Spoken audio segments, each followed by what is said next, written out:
Are you ready? Ladies and gentlemen, boys and girls, children of all ages, Tool to Play presents Still Got Game with Derek D. Smooth Nolan and Joel Duda Rock Albert.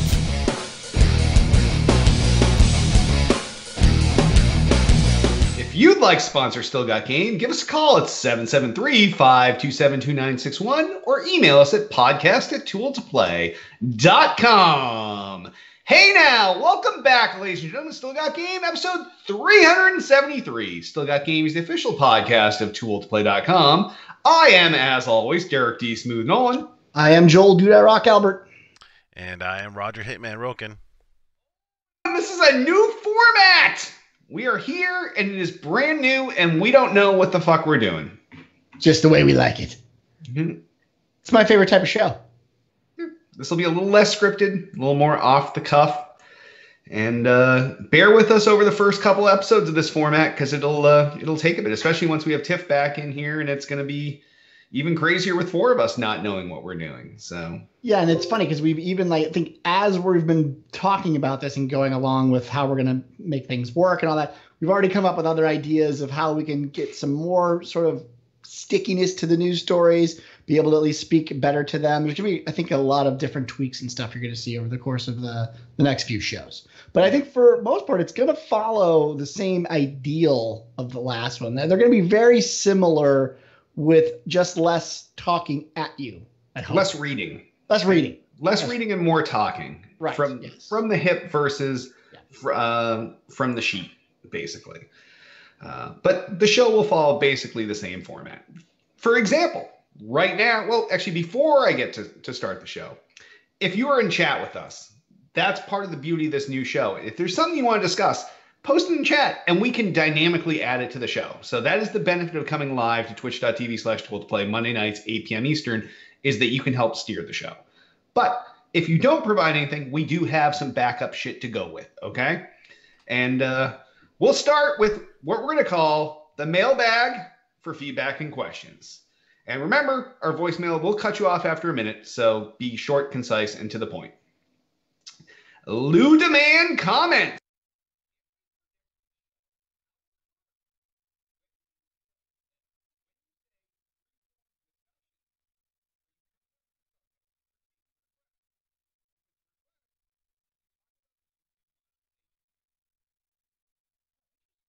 Yeah, I didn't even think about taking requests from non-live viewers. That's a great idea, too. Mm-hmm. I think that the tough part with that is always going to be the timing, right? Because when we do the show, we want whatever it is that we're talking about that time to be as close to that show's air date as possible because, well, for one, when it's live, we want it to be relevant, but also then when the show gets released to the majority of the viewers, then it's even further along that timeline.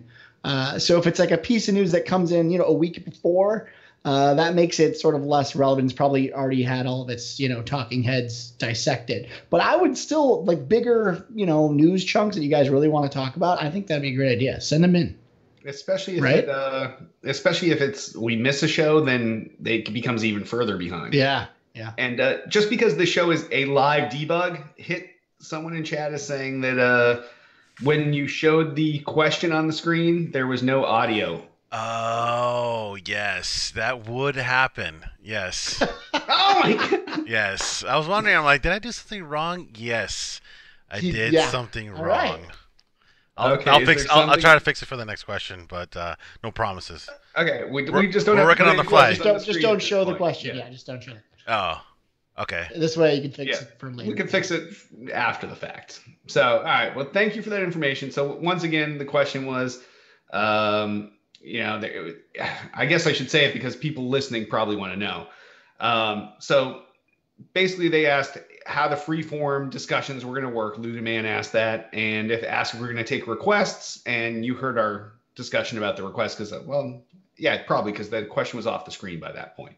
So the short answer is yes, we would totally entertain taking requests if you want to send them in. And Lou Demand, normally we would talk about what you asked about right here in the middle of the feedback when you asked us to talk about the YouTube monetization changes. But I can tell you, I, for one, know that Hitman has already added this to our list of topics to potentially discuss today. So we will get to it later in the show. Promise you. Cool. All right. Yo Finger comments. As part of the new show, will you be taking live calls and or video? Video, probably not. We don't know who's on the other end of that video or what. So it's probably a terrible idea to do that. And it's the same with audio. Obviously, we are super high budget, as you can tell. But what we don't have is someone to screen a call. And believe it or not, screening a call is pretty vital to any live show. And even when you screen a call, they can be faking it. And Baba Booey, Baba Booey. Right. Yeah, we're both. Derek and I are both big enough fans of Howard Stern to know that it's probably not worth doing it that way. But what we do, and we have done for a really long time, is pre-recorded calls that we can screen. So sometimes people will email us in questions. You could really record the audio on anything, including your iPhone, and then you can just email that over to us, and then we'll put that on the show. So there is a way to do that, just not while the show is going on. Yeah, especially people that are like, I know that anyone can call 773-527-2961 and leave us a voicemail, but a lot of people like to kind of edit themselves and make sure they sound good before they submit their audio. And what Jay is saying is that's perfect. You can do it on your own PC, make sure you sound just the way you want, and then send it off to podcast@tooltoplay.com, and we can include it there. Now, we're not saying we would never do this in the future. Like, there's probably some sort of way we could maybe do it, but right now, if you want to hear your voice on the show, your best way is 773-527-2961, or email us a wave or MP3 or whatever to podcast@tooltoplay.com, and we can include your question on the show. But yeah, definitely never video, ever. No, I mean, pretty sure. Sure that would never. Yeah, because there's too much risk to our Twitch channel at that point if somebody does something crazy. And also, I think like there is a scenario where we could have people join us on. I mean, that's always been something that we've entertained, where people that we know well or have something to add to a discussion before a show is live, right? Like maybe, hey, in 2 weeks we're going to bring so and so on, and we're going to talk about something. We would probably do things like that. So if there's, for whatever reason, you have a great idea or something you want to talk about, we can entertain that. The thing also to keep in mind is some people think they want to be on a streaming show, and then they're just really awkward on the camera, and that's not fun for anyone either. And so we try to steer clear away from that kind of weirdness if we can. Yep. So yeah. Actually, though, I guess based on what you're saying, Jay, then we're just as equally happy if you want to submit a video question to us. Yeah.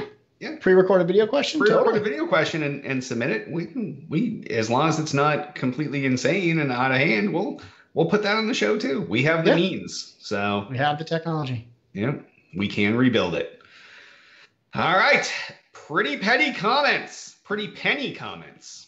I absolutely love Still Got Game and am genuinely excited to see how the show morphs next episode. Will the podcast posting schedule change at all? No. The show will still come up. We'll still be live Monday nights. The show will still go out Wednesday mornings. Technically, most days I could get it out sometime on Tuesday, but just by giving it to Wednesday morning, it makes it more consistent to have it go right out at the same time every week. So it'll show up in your iTunes. It'll pop. It's usually on your iPhone, probably while you're driving to work, before you get to work, whatever. So that will not change, but thank you for asking. Lots of other changes in the background, but not the schedule. Not the schedule. No, yes. Exactly. Everything is on fire on my screen right now. No. I know. The reason why Hit's been quiet is because Hit is literally debugging the show on the fly. Like there's going to be hot button stuff that Hit's going to chime in on. He's still here. Yeah. He has a hot mic, but he is literally fixing the show on the fly as we go. I think it's just going to take a long time for him to get used to it, even when it is fixed. It's like, patting your head and rubbing your stomach at the same time. Yes. He's got to It took me a while. I got to talk now? I usually talk later. Well, I wouldn't talk there. Yes. But yeah, Hit's working magic as we speak, as the live audience can tell. So. Yep. All right, and last but not least, Altius asks, do you still want me to send in questions for the show in the new format, or are you just shooting totally from the hip? Yeah. We definitely want your questions, Altius. In fact, I would say your questions are more important. Like the whole point that Derek has been speaking about is we want more interaction, not less. So shooting from the hip, while good, we want whatever conversation sparks that to be generated from other people if we can, right? If we get more people calling in and leaving voicemails, more people sending videos, more questions and stuff like that, even from chat, that's the kind of stuff I think that we want to steer the conversation, or at least help steer the conversation. So if you have questions you want to ask him, I don't think we'll ever get rid of the Altius Corner. It'll just be ingrained in all the questions that we get every single week. So the more the better. Yeah, we've kind of moved them to the beginning of the show so that they're all together, because it was kind of weird that we had feedback at the beginning and then the questions, the mailbag and voicemail are at the end. Like, they're really all feedback. We just kind of segregated it, whether people were talking about the show or talking about something else. So, yeah, we definitely want the more stuff that people give us, the better, and the better it helps the show. So, yeah, totally. Yes. And Blarg in chat is saying Altius Ash should be its own weekly segment. It kind of has been for like 5 years. Yeah, a long time. I mean, I think the reality will probably always save Altius for last. Save the best last, but he'll just be bumped up to the top of the show. So instead of you having to wait to the very end, he'll be the last of the feedback at the top of the show. You get your payout right at the beginning. Yeah. So Altius definitely keeps sending us those questions, buddy. Yeah. Not going anywhere unless he chooses to go somewhere. Yes, so. Exactly. You always have a spot in the show. It may not be called Altius's Corner anymore, but you know, Altius, it's still your corner, baby. You own this shit. All right. Well, if any of you have questions or feedback or comments, give us a call, 773-527-2961. Email us at podcast@tooltoplay.com, whether text or video or audio, or you can also comment on the episode's thread on the Tool to Play homepage if you still know what the internet is and still surf the web. And I guess on that, what have you guys been playing this week? Let's see. So I'm still on PUBG, and I think I will be for the foreseeable future. I have gotten even more into Division than before, and this week they're having their global event, which is kind of nice. So that's like where it's really cool. It's like imagine if like Destiny was a good game. That's where Division is at right now. So they've got these global events that basically run. I don't know if it's every month because I haven't been back into the game for a while. But it's cool because what happens is during these global events, you do all these things and you get better gear sets for like the same gear that you've been getting, all year. So it's nice. Like you'll have another 2-piece bonus that you can add to your 4-piece, and you get a 6-piece bonus or something like that. You can get all the gear based on like anything you want to do. So instead of sort of being pigeonholed in doing one type of event, you can do the incursions, which are the raids, or you can do the dungeons and like all those other things, and they all help accumulate you to eventually get this other gear. So that's what I've been playing now. Then it starts tomorrow, I think. So that'll be interesting to see how that plays out. So I'm anticipating a lot of Division. What about you, Derek? What do you got? Well, I haven't done a whole lot of anything. I played some Quake Champions tonight before the show. Got back into I just need to do a little PC shooter action, something fast and get in, get out. Yeah. Yep. And not to mention also super high speed. Like Quake makes every other shooter I play feel super slow. And other than that, I just play my HQ trivia every fucking day, and I never win.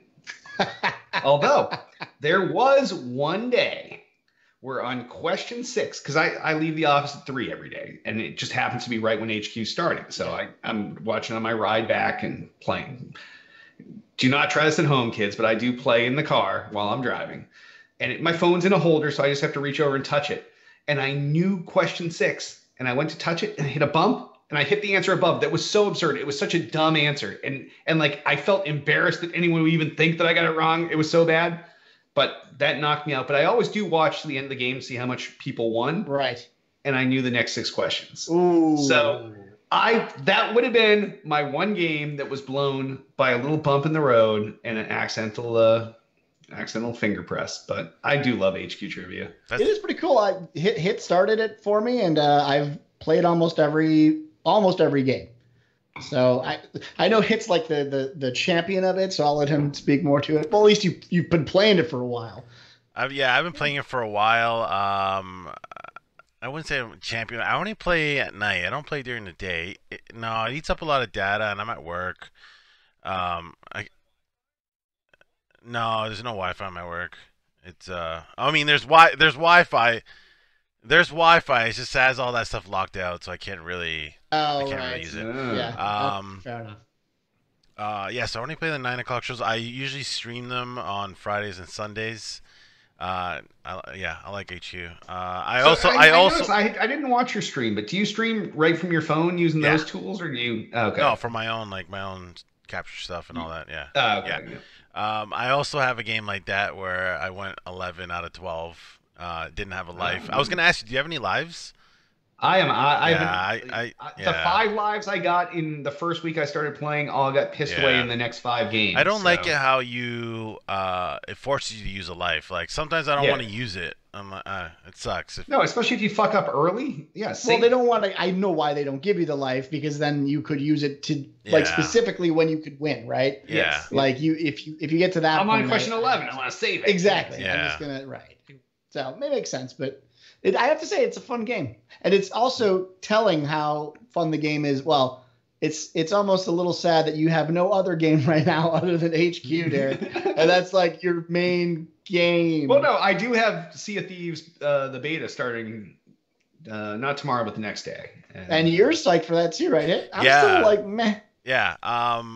Well, do we get to me or what I'm playing? Yeah. We're in the middle of what you're playing. JJ, tell us right now. HQ, PUBG with Joel.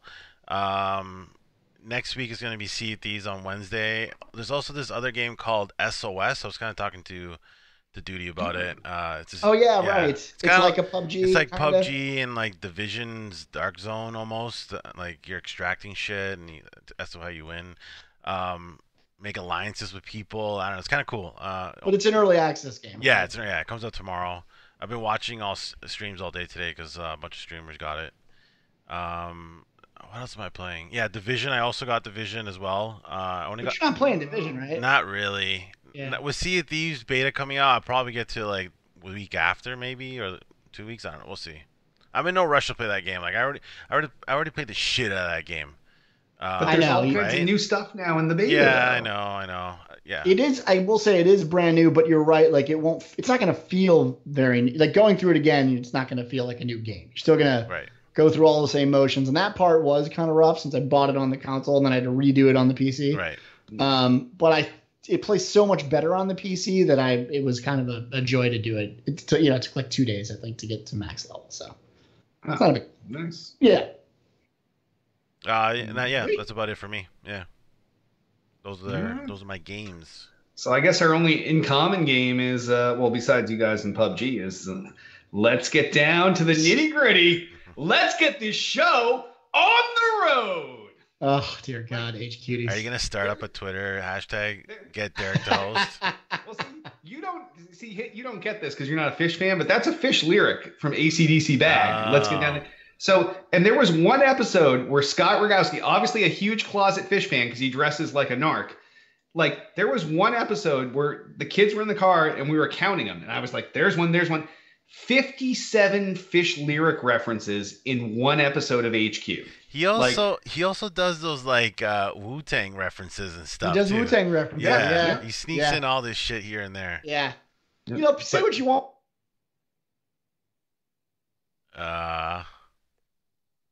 Basis, but he knows his stuff. Wow. Okay. Skype went crazy there. Skype did go crazy. Everybody froze for me. All right, go back to where you're talking about how good Scott is. Because Jay, we missed you. We missed your punchline. You're like, Scott is so good, and you broke Skype. Yeah. No, all I was saying was that he seems like a nice fellow, but man, the chat is brutal on that guy. Oh my God, it's just brutal. But the funny thing is, everybody hates him and they want to get rid of him. And then when some other host is somebody there, else like, "Where's Scott? Where's Scott? Yeah. Like you can't please everyone. Can't please them all. No.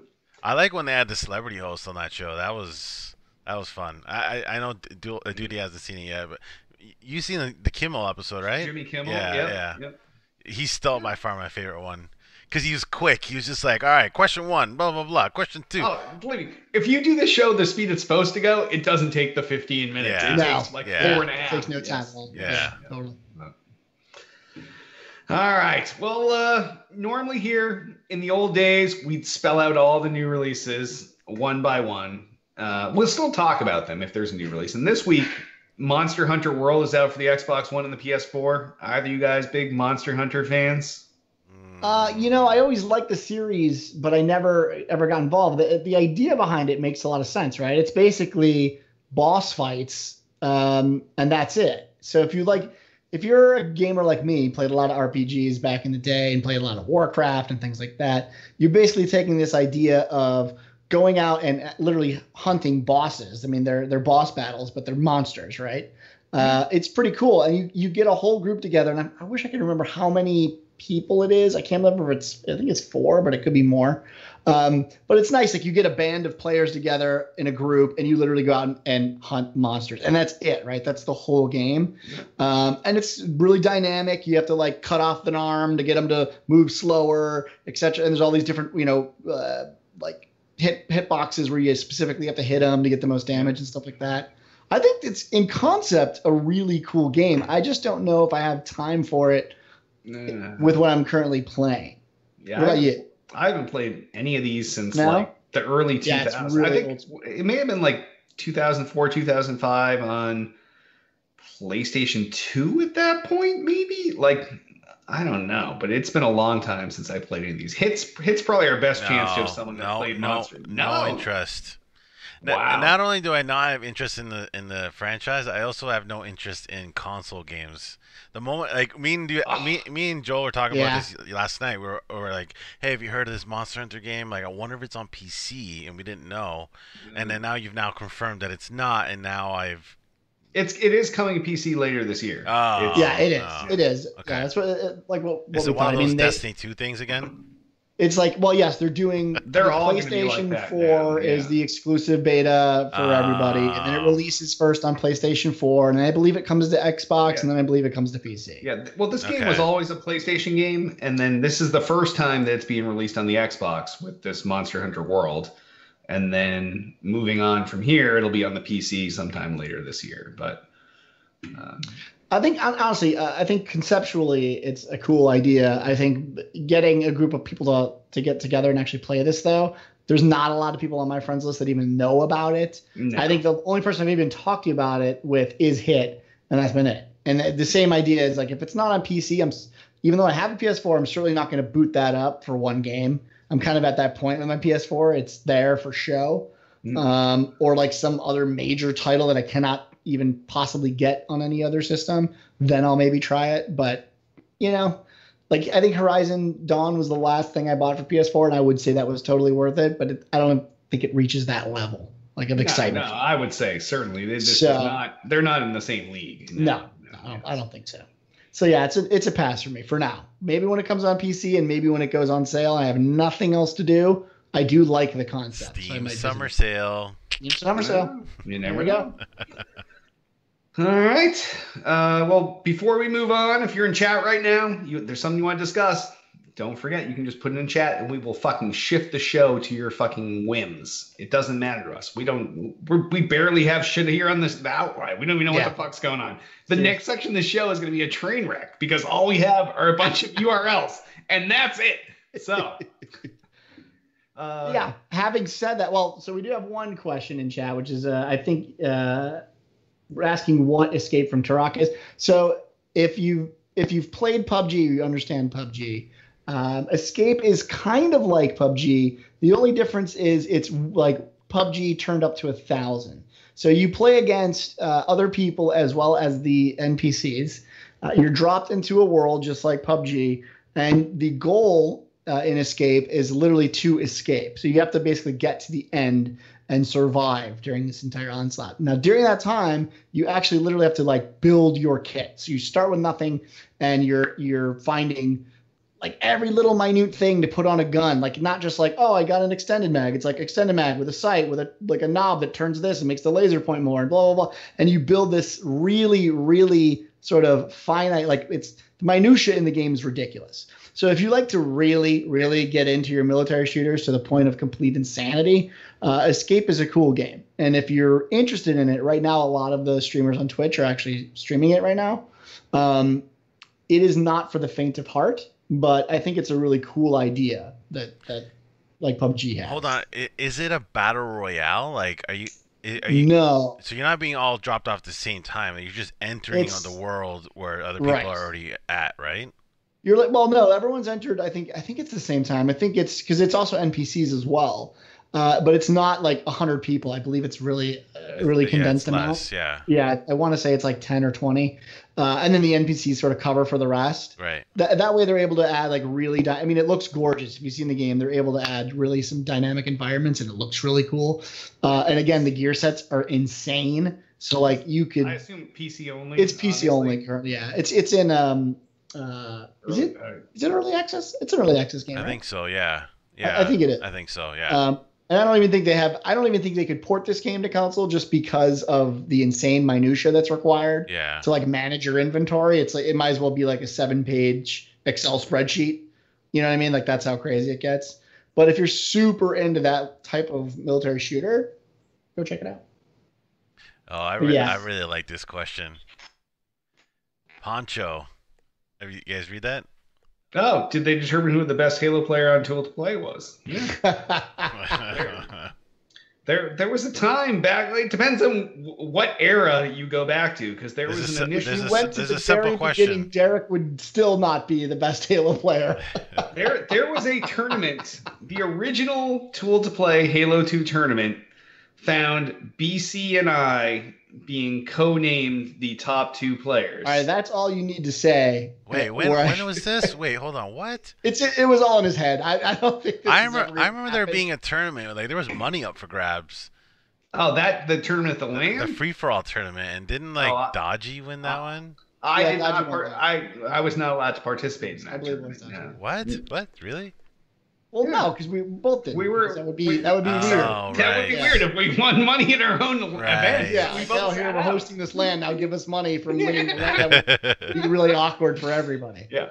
So we both sat out that. Yes. I don't know. There were some really great players that came through Tool to Play. I don't know who I would if I was to pick. Man, that's tough. I'd still say I would say Fire was. I would say next. I would say next. I would was the say best. next. Oh yeah. Next or Caesar. One No, of I think next. No. Was, no, definitely yeah, next, but then probably Caesar. Yeah, And a that's what I'd distant probably second. say. Network Yeah. was good too. Oh, Network. Network. Yeah. Yeah. Yeah. Yeah, that's actually true. I think Network was the best talented gamer, period.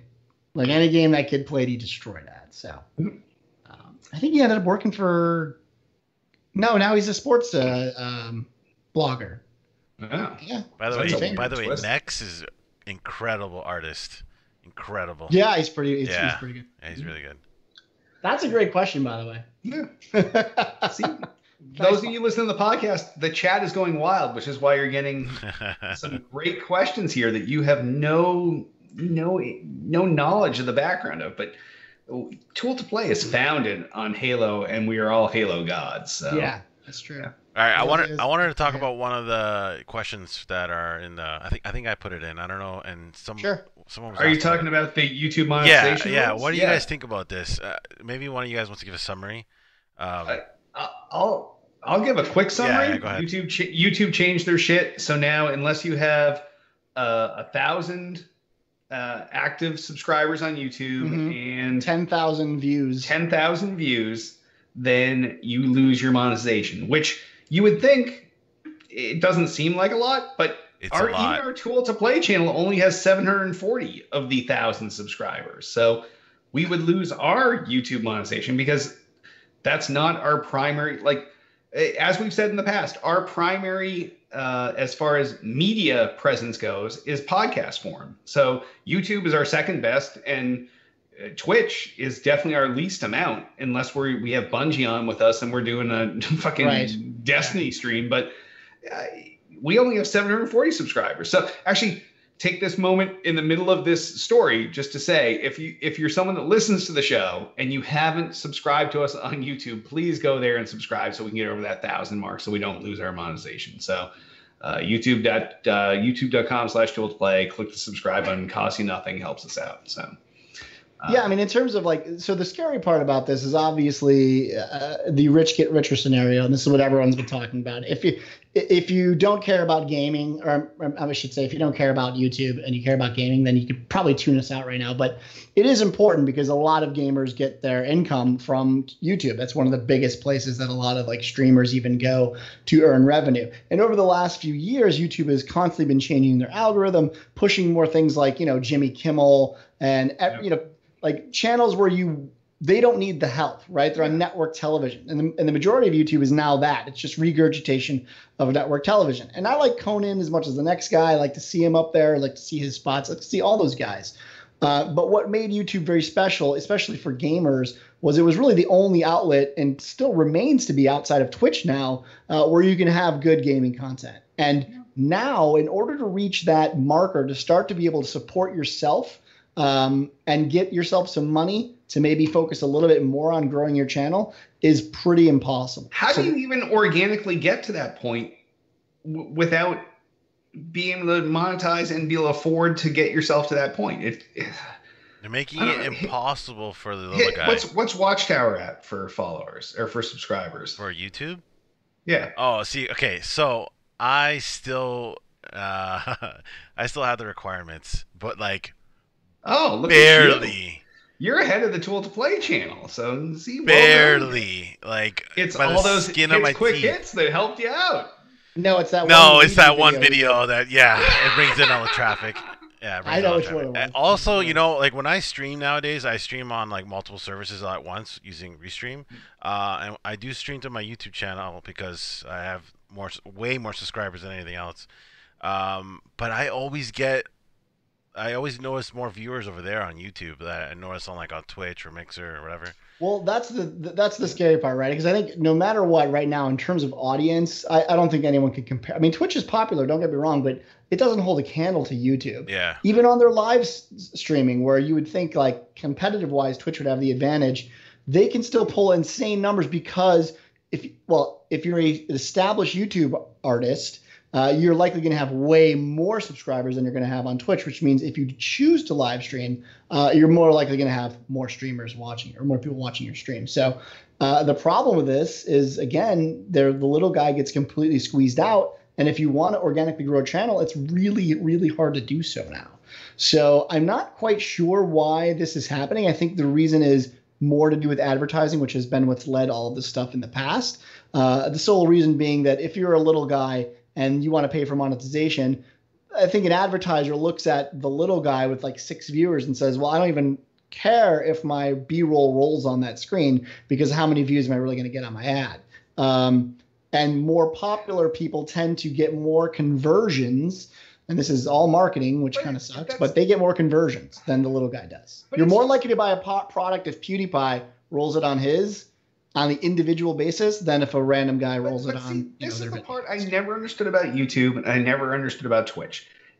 Each time someone sees the ad, it is still, there's a per person, there's a 50-50 chance they're going to do that.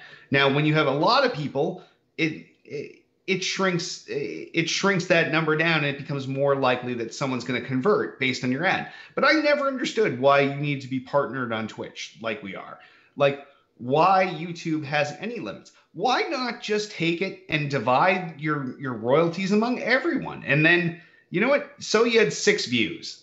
Some shit site. But you know what? That guy made 15 cents, 10 cents, 5 cents. It doesn't matter. Like, who gives a shit? Why even segregate this? Why not just, as long as you're showing an ad, give them a percentage of the ad? Because you're still showing the ad. You're still getting the money from it, whether those guys are low chance to convert or not. So give them the percentage.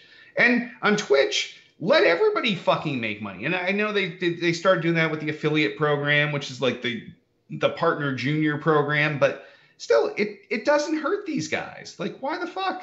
Yeah, I don't know. I mean, it's rough, but I think ultimately it comes down to marketing and it comes down to advertisers, and that's what's pushing the conversation over at YouTube. I don't think that's going to change. They're still showing the banner ads. So if you're showing the banner ad, someone is buying it, and maybe they're only paying 2 cents for it. So give that guy his 1/20th of 2 cents. Fuck it. There should be no limits on any of these things.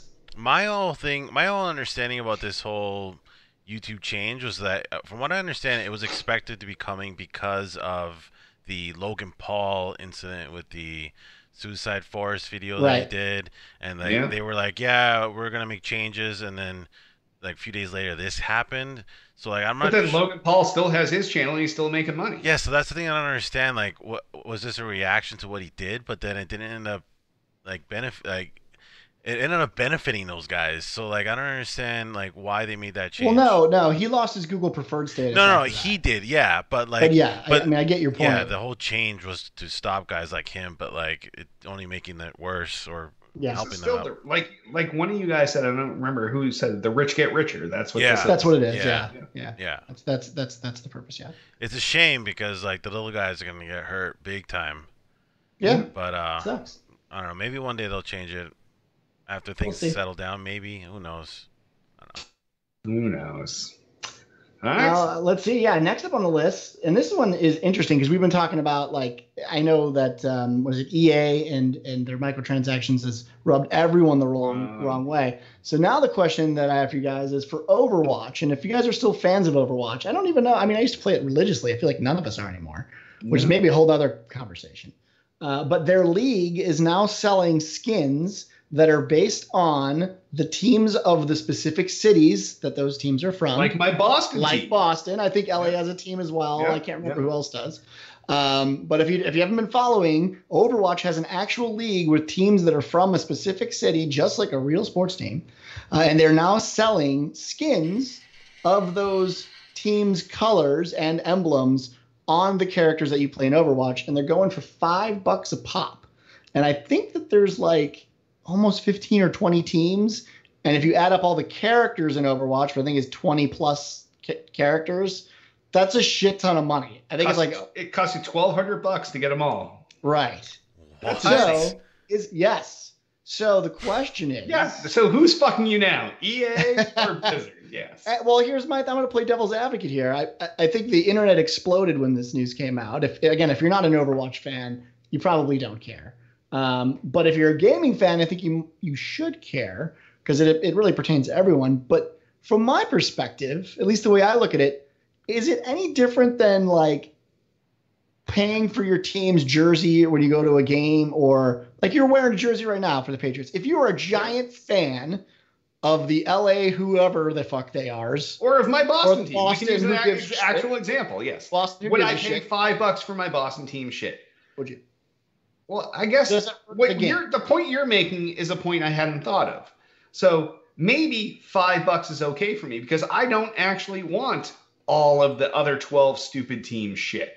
Now, granted, I would still, if I wanted all of the characters from my team, my Boston team, it would cost me $100, That's which true. is still fucked up. It's a lot of money. Yeah. Now, that's as much as one of these jerseys Yeah, goes I think those for are what, like 150? 150? Yeah, they're expensive. So it's, but I know it's virtual. It's that you can't I wear know. it. It's not sellable. the only people that see it are other douchebags online. That's Like, it. I know. I don't know. But like, I just, but only people that run into you will see your jersey. Like, but I saw 100, 200 people at work today. I saw people at the grocery store. I saw like people see you during the day versus you can get to like 200 people in a day. That's a lot. That's true. You play games for 4 hours. I Yeah. think you're going to get close. Yeah. I mean, the question is, does it hurt the game? Because we talk about loot boxes. We talk about pay to win. We talk about the fact that loot boxes. this definitely are isn't pay to growing in win. the industry. So at least we have that. I know that.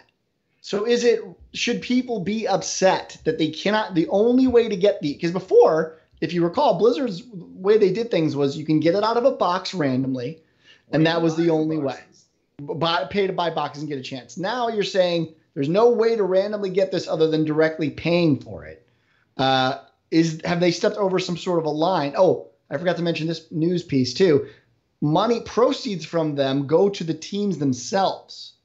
So does the fact that it's helping the pro gamers sort of sustain their incomes to play pro games, if you're buying that to sort of, I don't know, you're like chipping your dollar, let's say, goes to the team, does that make it okay or no?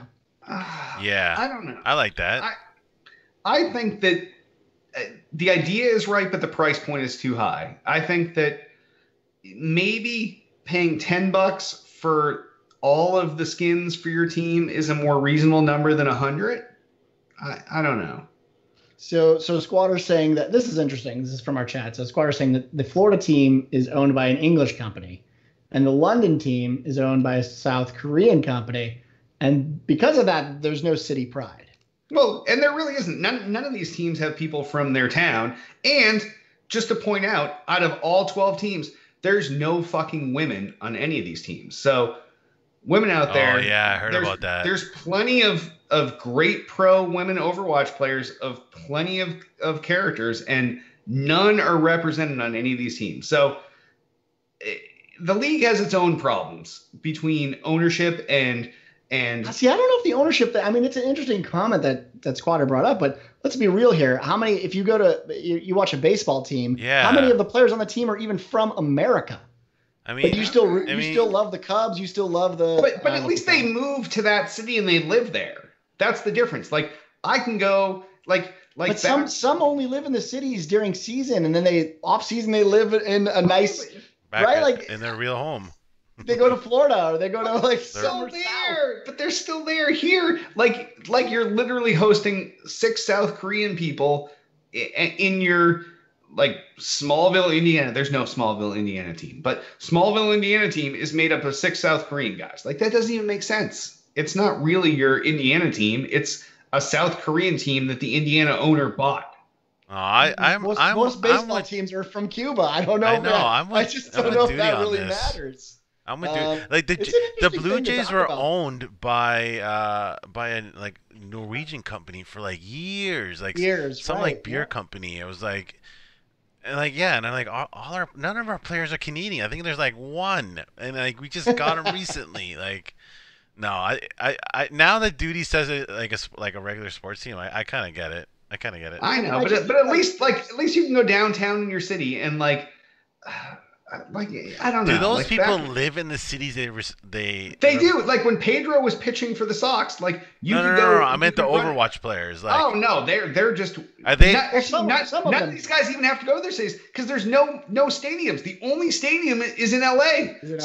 Everybody is out in LA playing these games, and you're like, yes, Boston, and like they had to learn. Someone had to tell them how to say Boston so they could say it. Like it's fucked up. I mean, I see both sides. I do too. I think it's like, but if you put it in the perspective of how sports are and you're trying to emulate sports, I don't think it's that different. And I don't think selling a skin for $5, it's weird because like you take that on the context of sports. I don't think that's that different. But also everyone agrees that these boxes are ruining gaming and people are being nickeled and dimed. So it's like, I don't know. I mean, look, if you don't want the skin, don't buy the skin. You'll save yourself some money. If you want the skin, you got to pay for the skin. I don't know if that's necessarily a bad thing either. So I'm pretty like torn here. Yeah. You know? Luckily, I don't give a shit about Overwatch, so it doesn't affect my pocketbook. But I don't know that I want this stuff happening in my games either, right? Like it happens in PUBG. It happens. I mean, it happens I don't know any game right now that exists where you're not going to be forced to spend some money after you've purchased the game. This is the highest though for a set of skins. $1,200 is it's up there. I can't think of any other game to get something that does not affect gameplay that costs you $1,200. Who's gonna buy every jersey though? That's like me going and buying every football team jersey. Like, okay, so yeah, I'm only gonna buy one. I only own my Brady jersey. Right? Are you gonna go and buy like every other team in the league? Like, that would be a ridiculous amount. Like, oh. Oh, I know. If you bought every Patriots jersey out there, it would be insane. Yeah. Yes. Yeah. No, I know what you're saying. I just feel like for something virtual that's not something that, like at least my Pats jersey, if I wanted to, I could wear it 365 days a year. Whereas, and you could sell it, and you could give it to someone, and it's a physical, tangible item, which I think we can't lose sight of that, right? These are pixels that are involved when you're playing a game. That's it. They are literally. Some nerd drew this in Photoshop and skinned it and 3D rendered it onto it's fucked up. I don't know. I don't feel like it's worth it, but it's just. All right, fair enough.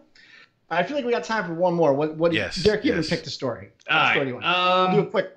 All right, then I'm gonna go. As much as I like some of these other stories, we're gonna go to the Nintendo cardboard shit. Oh It's no. it's a good story because Yeah. it's weird as hell. It doesn't pertain to us at all. It's not So, geared well, for adults. Who wants to explain No. what it is? Yes, So yes, the yes, audience knows. Derek, So, it's your story. Derek, You're up. just- Oh yeah, I was gonna give this one to you, Hit, because you No. hadn't talked in a while. go All right. So what Nintendo has done is they've announced a series of basically papercraft cardboard things that you buy from them for a fairly substantial amount of money, and you fold them up, you assemble them, you put them together, and then you take the little Nintendo Joy-Cons and they slip in various spots in this papercraft origami thing, and you put your Nintendo Switch screen in it, it becomes a playable item. So imagine a piano, which is one of their items, and it's got all the keys, and you slide the Joy-Cons in, and you put your Switch screen in there, and you can play the piano on these cardboard keys, and all the shit works. Or they also have another one that's like a little cardboard car, and you put one Joy-Con in one side, one in the other. You hold your Switch in your hand, and when you drive it, it's basically vibrating the motors in the Joy-Cons and somehow actually makes this cardboard car move forward. It's really expensive for something. It's really expensive. I think that's fair. So that's the 'Cause one thing I believe don't. it's what, $70? I don't know the Is that correct? pricing. Like, Yeah. what is $70 for what?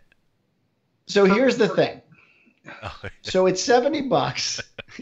So yeah, in your head, if you think to yourself, about to spend $70 on cardboard, you're not wrong.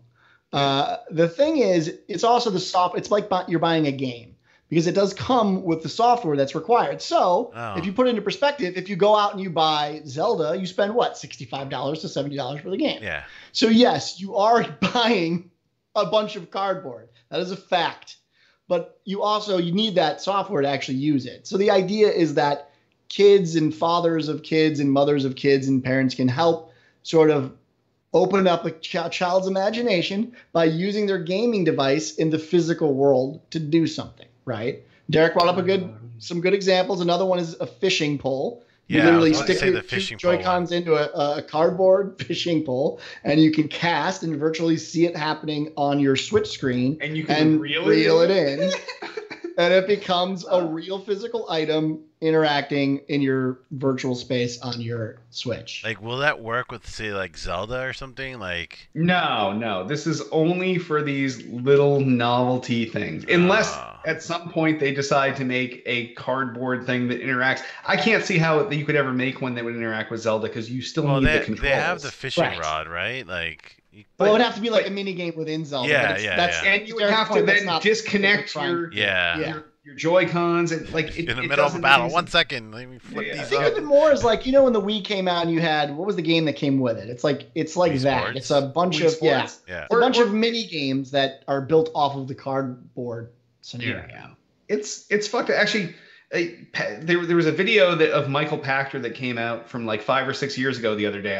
I tweeted it out where Pachter was on this panel and he was like, if Nintendo sold a piece of cardboard with their name on it, Yes. people would bend over backwards to buy it. Like Pachter is fucking all. I mean, it is weird that he's Nostradamus. I'll give you that. Nintendo is selling a $70 piece of cardboard and people are pre-ordering it by the thousands. But I gotta say, like, again, I'm devil's advocate in this scenario. Now, again, I'm not gonna buy this, but it also isn't for me. This is for kids. Okay, But- hold on. But as we're saying, as is being said in chat, people are willing to spend $200 for a cardboard house, right, for their kids. They are. Like, you build it, they get it for Christmas. But for your a kid cardboard can house. fucking go in it. Okay, but $70 is for the piece of software. I mean, let's be honest. A game, you go out, you spend money on a game, it's going to cost you $60 to $70, period. So it's a little disingenuous to say that you're spending $70 Okay, but on cardboard. But on the flip side, okay, so now you built this cardboard keyboard and you paid $70 for it, and you walk into a dark room and you step on the cardboard keyboard and you crush it and tear it. Now you have a $70 piece of software with no cardboard hardware to go with it.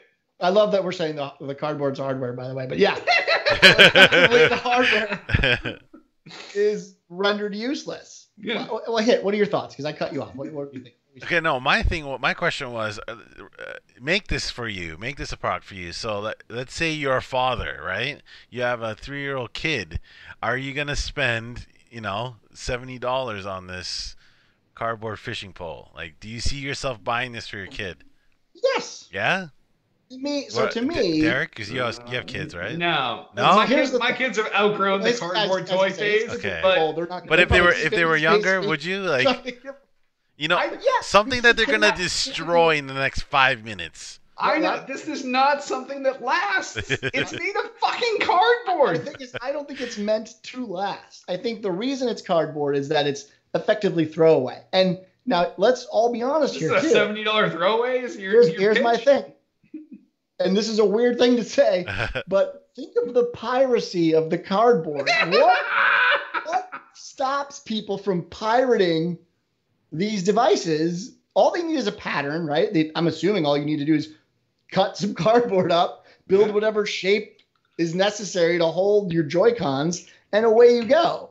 So, yes, part of the thing is right where you say it is really disposable. I could walk into a dark room, step on a piano, and that's it. But also, it's fucking cardboard. So, like, how much would it take me to really get third-party cardboard and build all of the other things that come along with the software? I feel like that's part of the reason Nintendo chose cardboard is because it's so disposable, right? Can you order replacements? That's what I want to know. Like, can you? I have not seen that announced yet, but you would hope that the replacement would be $2 and not $70. Yes. I would again. I think the $70 is more for the software, but I could be wrong. You could, knowing them, who knows? You could pre-order and it's like replacement shit's $1,000 because it's Nintendo and we don't give a shit, and you're gonna pay whatever you pay. Now, see, the real market for this is some guy with a big sheet of cardboard and a laser cutter that's like, oh, Nintendo made this one where you can drive a car around. Well, I'm going to make a spaceship you can drive around. See, that's what I'm saying. And he can laser cut a spaceship out of cardboard, sell you that. You fold that up into your stupid ass bullshit. You slide your Joy-Cons in it. And now instead of driving around your fucking stupid ass car, you're driving around an X-Wing or something. So that's my point. I think the third party market. The third party market is going to eat this alive. Yeah. But I think Nintendo did it on purpose. I don't think they think for a minute. This way they can. I don't think Nintendo thinks. Here's the thing: is they think like they think as if you're in college, you just ate a ton of mushrooms, and you're just sitting in your dorm room. You're like, it'd be sweet if we like had this cardboard fishing pole and we could like fish with it. And then they just did that, which is insane. But they'll sell. They're gonna sell out. People are gonna buy it. I mean, that's the thing. Like, people will buy anything Nintendo. Nintendo fanboys will buy anything Nintendo. That's we've not always true. said all along. That's not true. We're fanboys and we're not gonna buy this thing. True. I will not. Let's remember episode 373 when we get to episode 385 when Hit is showing us off his brand newly built cardboard fucking fishing pole, and he's like, "No, guys, seriously, it's really fun." And fuck off! No, you are definitely it's gonna happen. It. No, you're right. 100%. It's gonna happen. It's gonna happen. Fuck. I don't know. It's already resigned himself. He's like, it's true. He's like, I pre-ordered yesterday. No, I mean, I think people are freaking out a little bit too much over this. And again, I think you're paying just like you would for any other video game. You spend the same amount of money. You're literally getting the cardboard for free cardboard. And I think it comes with, what is it? Five things to make, which is, pretty good. You're going to spend some time building them. And again, part of the process is building it. I guarantee third-party cardboard is going to be a reality. It's going to happen. And what I think is even cooler is if people decided to take the time to build some of these things, third-party again, out of even more durable materials, right? Like I could see another market come on where they build them out of wood or they build them out of plastic, like they 3D print them. And I think the idea of the building is the cool part. But they still have to fit the control scheme that Nintendo has designed for the 5 or 6 use cases they have. You don't think they're going to get the blueprint for that? Absolutely, but they'll have those PDF. Ready in a week. Yeah, that PDF's going to get leaked. All right, we all agree this is genius. Yes. Let's just move on. Yeah. All right. Well, we skipped some stories this week. Maybe we'll come back to them next week. That's the new thing about the new format is we're going to have a whole bunch of topics we want to talk about. Sometimes they'll fit, sometimes they won't. We'll leave the other ones in our hopper, and maybe we'll get back to them unless they kind of age out. So it all depends on what you guys give us to move forward with. Yeah, and maybe we'll try to put some sort of time. We're going to have to time ourselves and figure out when stories are going too long. Yeah, do like a little stopwatch. Yep. We'll try to rapid fire these things out and get some around the horn on ESPN or Yeah, there you go. Yes. Perfect example. See, we're coming up with new formats within our loose format. Is changing as we changing. Speak. Yes. There you go. All right. Well, obviously, if you want to give us more stories, to 773-527-2961, email us podcast@toolplay.com. Tell us what you want to talk about, and we'll talk about it. Sponsors. Remember, by supporting our sponsor, you help support Still Got Game. We have none right now. So if you want to sponsor us, the number I've said a million times tonight, 773-527-2961. The email address I've said 1,000 times tonight, podcast@toolplay.com. If you have something you want to sell, you just want to advertise, it doesn't matter what you have. This is because we're starting brand new. It's a name your price thing. You might have some bullshit company. You want to start, get off the ground, start. You want to only pay $20, $40, $100, $200, $500. Whatever you want to spend, we'll tell you how we're going to make this work. So you tell us what you're selling. We'll tell you what you're going to pay us. We'll sell it. You pay us. Boom. Done. Twitter us up. You can find everything Tool to Play related at twitter.com/Tool to Play. Everything podcast related at twitter.com/still_got_game. I, king of the internet, got everything that's fucking holy at twitter.com/Derek Nolan. I'm over at twitter.com/YouDieRock. I'm over at facebook.com/ICSitman. Also, he's at twitter.com/I6. Yeah. He's everywhere. I'm everywhere. Yeah. Facebook the fuck out of us. Facebook.com/Tool to Play. Facebook.com/Derek Nolan. Twitter.com/Facebook/DudeIRock. I don't know what the goal is right now. Facebook.com/ICSitman. Twitter.com/ICSitman. All right. We also have a YouTube channel. YouTube.com/Tool to Play. We need your subscriptions to get over 1,000. I'm talking serious now. I'm not going to be laughing and joking and stumble through this in my alcohol-induced state. We need your subscription. So if you are a listener to the podcast and you have not yet gone to youtube.com/Tool to Play and click subscribe, please do it now. It would really help us out. That's where we put all of our archive video content, and it would mean a lot to us. So youtube.com/Tool to Play, go there and subscribe. Please rate and review the podcast on iTunes. We need some 5-star reviews, so go there on iTunes, search up Still Got Game, click the 5-star button. If you have an extra 10 seconds, write up something nice about us. It would mean a lot. And last but not least, we have the Twitch channel, twitch.tv/Tool to Play. That's where we pump out this live video content, like tonight's show, Monday nights, 8 p.m. Eastern, 5 p.m. Pacific. And that is where, as you saw, as the show went along tonight, the show changed based on what was going on in the chat. Those guys steered the show to the things they want to talk about. And you know what? You could too. If you come here each and every Monday night, 8 p.m. Eastern, 5 p.m. Pacific, and you can help steer the show. Give us some topics and help us out. So go there, follow us on Twitch. Costs you nothing. There's a little subscribe button on Twitch. You can subscribe to us there. And go there. And that helps. Hit's looking at me like I'm crazy. Go there, subscribe. Definitely helps us out. And the difference, though, on Twitch is, maybe you don't want to go there and spend the $5 for us. But if you're Twitch.Prime, which is Amazon.Prime, it costs you nothing. So if you are on Amazon.Prime, you can go there and you can subscribe to us absolutely free. You can help us out. Costs you nothing. Gives us the $5. It's definitely the way to go.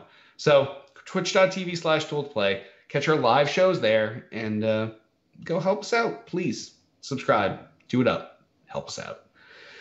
And I guess before we wrap up, and to remind you all, you can join us each and every Monday night, 8 p.m. Eastern, 5 p.m. Pacific, twitch.tv/Tool to Play.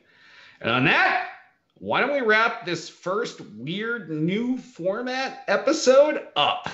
I am Derek D. Smooth Nolan. I'm Joel DudeIRock Albert. I am Roger Hitman Broken. Tiff will be back next week for whatever the fuck this transforms into then.